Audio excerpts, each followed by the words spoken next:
Exploring Feng Shui Part 6, Finding Dragon Veins and Acupoints, 寻龙 refers to the search for dragon veins, while 点穴 It means to find the true acupoints on the dragon veins.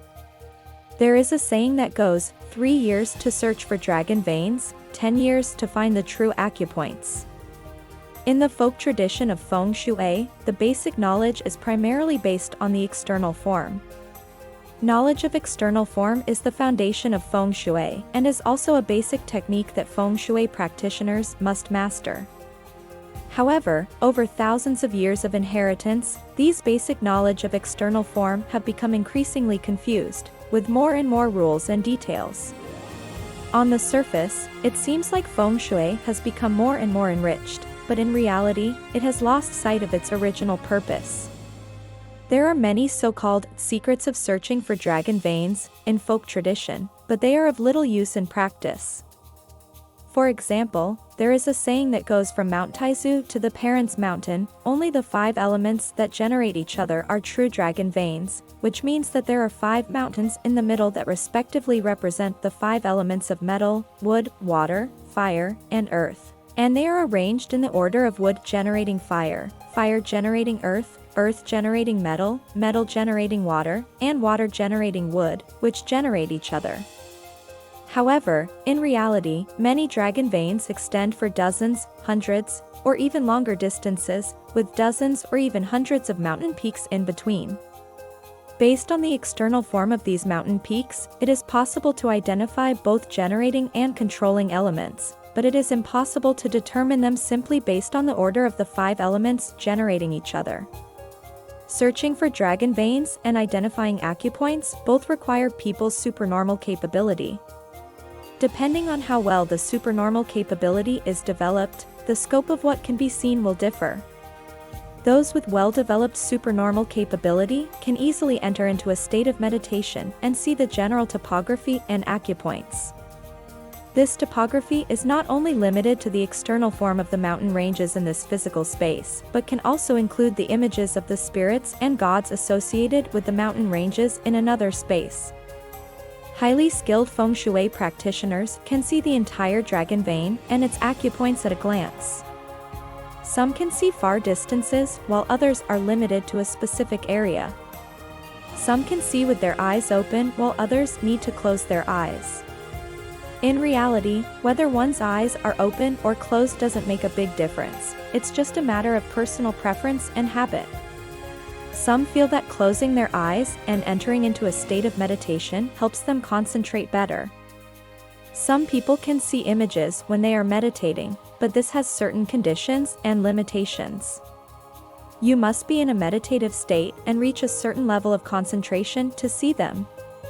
If your meditative state is not good, you won't be able to see anything. Others may dream about it, and this also comes in different forms. Some dreams will directly tell you the approximate location, and you can go there to find it. Others won't give you any clues, and you'll only realize that you dreamed about it when you happen to visit that place at some point.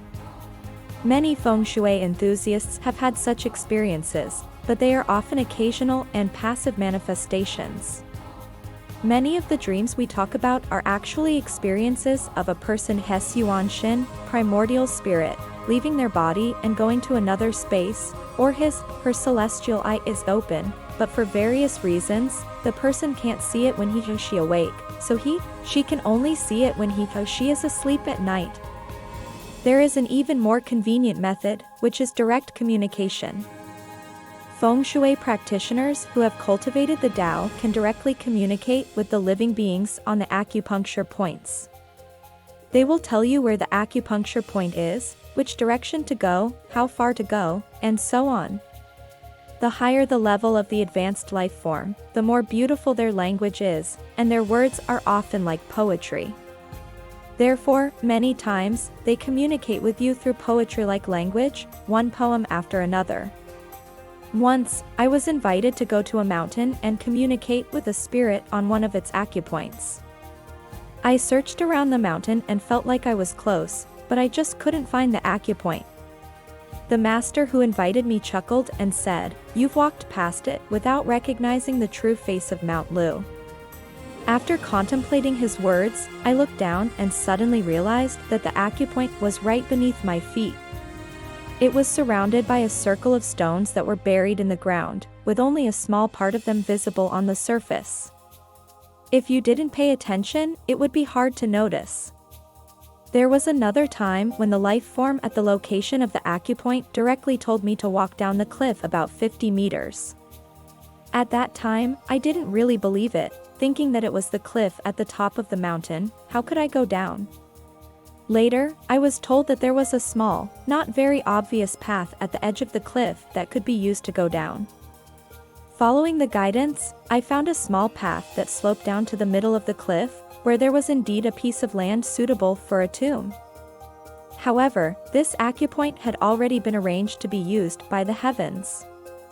It was used by an ancient practitioner who received a divine decree, flew here, and dropped a drop of blood, and set up the layout. Feng Shui used to be called Feng Shui art in the past, and it actually has some reasoning behind it. It is a type of art that is applied. As we know, a true Feng Shui master needs to cultivate and enter the Tao, and enter the Feng Shui way. Therefore, during cultivation, they may cultivate supernormal capability and arts related to the earth and Feng Shui, which are then applied in activities related to Feng Shui such as seeking dragon veins and locating acupoints. In ancient China, every profession had its corresponding capability and application. For example, in traditional Chinese medicine, people who practice it may develop supernormal capability, such as the ability to see the body like slicing it layer by layer with their heavenly eyes. Many diseases have corresponding treatments, and using non-corresponding treatments may not work as well. Having just the ability is not enough, you also need to be recognized by the heavens to work in that profession. It's like the certification of qualifications we have in society nowadays, such as the accounting qualification certificate, the teacher qualification certificate, the medical qualification certificate, etc. But these are certifications issued by people to people. In ancient China, these professions were recognized by the heavens. That's why traditional Chinese culture is also referred to as divine culture, and it makes sense. What people generally think are good sites for high-ranking officials or for emperors to reside in, are actually low-level sites for Feng Shui masters who have received true teachings and entered into the practice.